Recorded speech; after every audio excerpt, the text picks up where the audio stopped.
Tapos, meron siyang free housing. Y60. Vivo. Uy, gold.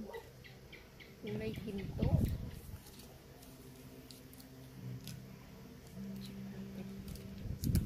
Hirap ng buksan.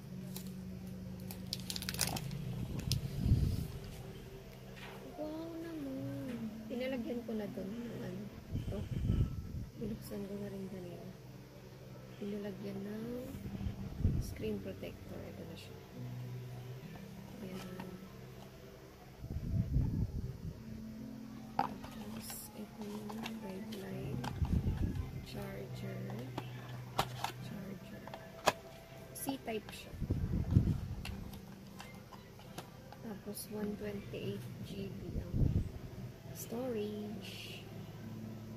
4 GB naman ang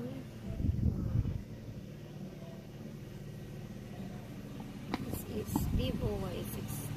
Ayan, sigurado matutuwa siya dito.